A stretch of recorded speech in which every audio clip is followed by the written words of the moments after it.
Step by step, I've walked 100 miles, and I still ain't sure just what I'm trying so hard to find. The night seems longer and the wind blows louder when you wander so far from home. If I cross your mind, say a prayer, I find my way. Get off of this lonely road. Can you hear me? Tell me, can you hear me? I've been calling out for help, still don't see nobody near me. I'm down and almost underground and so deep in the valley, I can't even tell you which way is the mountain. God, the only word I got, I could probably plant a garden, all this dirt I got. Trail of broken hearts behind me from the hurt I bought. Sometimes I really start to wonder if I deserve my spot. Cause I'm just a man who's got blood all on his hands, but there's a humble sinner still deserve a chance. They say a prayer for me, I think you wouldn't. What's going on, guys, man? Welcome back or to the channel, man. It's your boy JFord. We are finally back with another video, man. Thank you guys for coming through today, man. Listen, I get a lot of talk about this truck behind me. Everybody seems to enjoy this truck and really like how the truck is and think it's perfect. No truck is really perfect, but it is perfect for me. There's a lot of things that's actually been going on lately with the truck.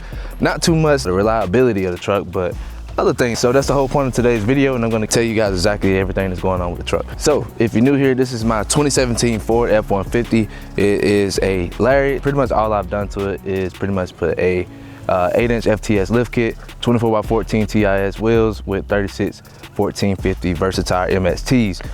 And I've done quite a few other things, such as boiler attack exhaust that I put on the truck, as well as a SPD catted Y pipe. And there's a few other things that I've done, but those are like a few of the prominent things that I've done to the truck that everybody tends to ask questions on. So one of the first things that's going on with the truck, basically the boot has pretty much ripped on the upper control arm. So being that has happened, that means that I simply have to replace the upper control arm, which is honestly kind of annoying that I have to do that. I'm on the market right now looking for some new upper control arms. So if you have a good set that you might recommend to me, please let me know down in the comments below. I'm thinking I can either go back with FTS or I can go with BDS. I looked at Icons, but Icon is like damn expensive, bro. I thought I could be able just to replace the boot, but I contacted FTS and they told me I had to get a whole new set of upper control arms. So that also means that I'm gonna have to get my upper control arms back powder coated.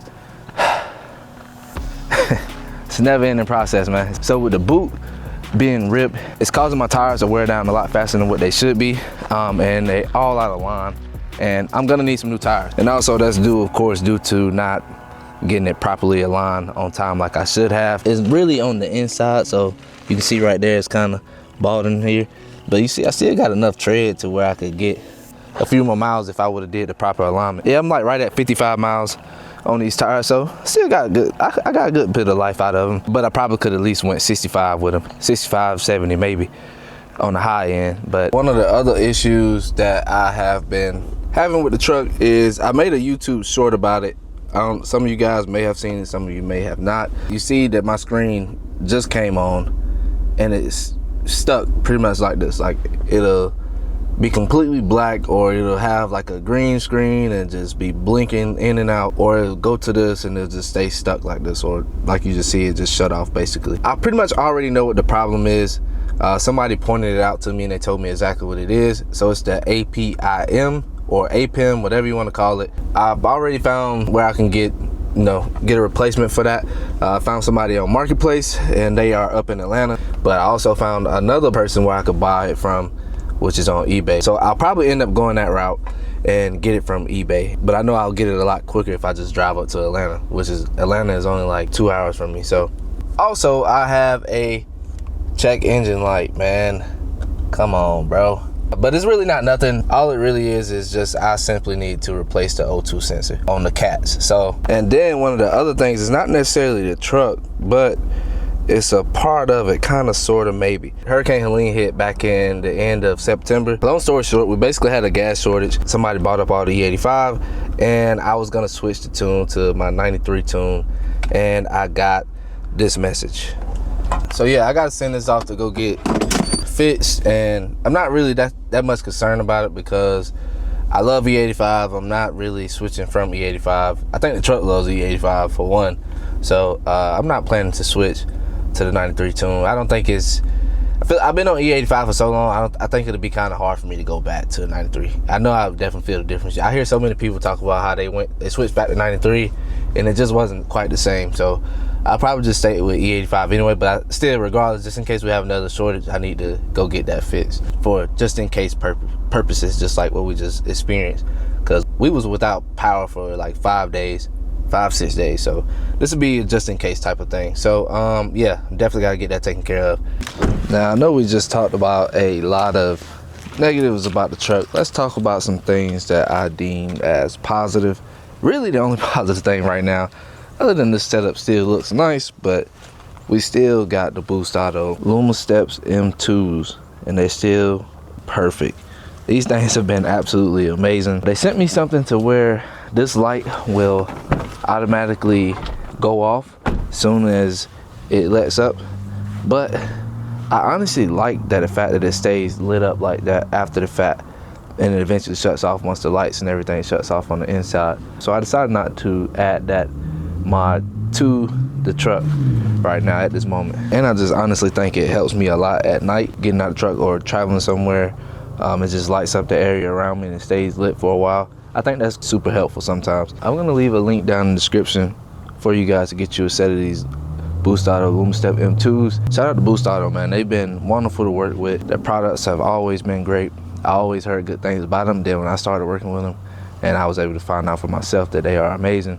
Pretty simple install. I got an install video if you want to check that out. But yeah, these things are amazing, bro. Like, look at that. I just love that sequential sequence. Yeah, link down in the description for you to get you a set of these. And I'm gonna be doing a review on these pretty soon. All right, so I got this camera mount, well, this audio mount on the back. We're gonna try and get some audio of the truck just to see how it sounds. Been curious to see if I can run this setup. If you've seen my latest video on TikTok, this is how I got the audio. So if you want to see more of these type of videos, comment POV, and I'll do more of these in the future.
But so yeah, man, that's gonna be all for me today, man. If you guys stayed this long, I appreciate you guys coming to check out the video, and we'll catch you guys on the next one. We out of here.